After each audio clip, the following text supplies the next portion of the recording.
Glory to God the Father and Son Yeshua Messiah. Mark 8. Jesus feeds 4,000. It was during that time that another large crowd gathered, and they had nothing to eat. Yeshua called his Talmidim to him and said to them, I feel sorry for these people, because they have been with me 3 days, and now they have nothing to eat. If I send them off to their homes hungry, they will collapse on the way. Some of them have come a long distance. His Talmidim said to him, How can anyone find enough bread to satisfy these people in a remote place like this? How many loaves do you have? He asked them. They answered, 7. He then told the crowd to sit down on the ground, took the 7 loaves, made a birakah, broke the loaves and gave them to his Talmidim to serve to the people. They also had a few fish. Making a birakah over them, he also ordered these to be served. The people ate their fill, and the Talmidim took up the leftover pieces, 7 large baskets full. About 4,000 were there.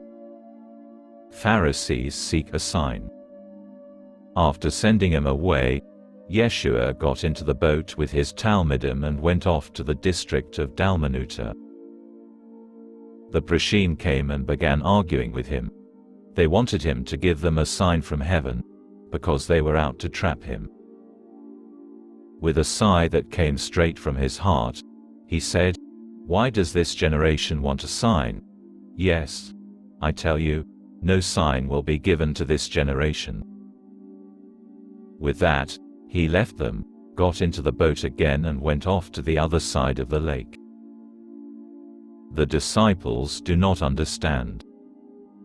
Now the Talmidim had forgotten to bring bread and had with them in the boat only 1 loaf. So when Yeshua said to them, Watch out, guard yourselves from the hametz of the Prashim and the hametz of Herod. They thought he had said it because they had no bread. But, aware of this, he said, Why are you talking with each other about having no bread? Don't you see or understand yet? Have your hearts been made like stone?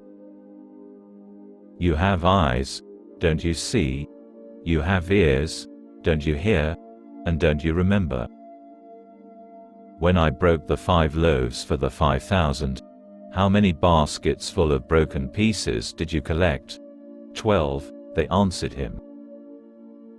And when I broke the 7 loaves for the 4,000, how many baskets full of broken pieces did you collect? 7, they answered. He said to them, And you still don't understand? A blind man is healed. They came to Beit Zeda. Some people brought him a blind man and begged Yeshua to touch him. Taking the blind man's hand, he led him outside the town. He spit in his eyes, put his hands on him and asked him, Do you see anything? He looked up and said, I see people, but they look like walking trees. Then he put his hands on the blind man's eyes again. He peered intently, and his eyesight was restored, so that he could see everything distinctly. Yeshua sent him home with the words, Don't go into town. Peter's confession of Christ. Yeshua and his Talmidim went on to the towns of Caesarea Philippi. On the way, he asked his Talmidim, Who are people saying I am? Some say you are Yochanan the Immerser, they told him. Others say Eliyahu, and still others, one of the prophets. But you, he asked, Who do you say I am? Kepha answered, You are the Mashiach. Then Yeshua warned them not to tell anyone about him. He began teaching them that the Son of Man had to endure much suffering and be rejected by the elders, the head Kohanim and the Torah teachers, and that he had to be put to death, but that after 3 days, he had to rise again. He spoke very plainly about it. Kepha took him aside and began rebuking him. But, turning around and looking at his talmidim, he rebuked Kepha. "Get behind me, Satan," he said, "for your thinking is from a human perspective, not from God's perspective." Cost of discipleship. Then Yeshua called the crowd and his talmidim to him and told them, "If anyone wants to come after me, let him say, 'No,' to himself, take up his execution stake, and keep following me.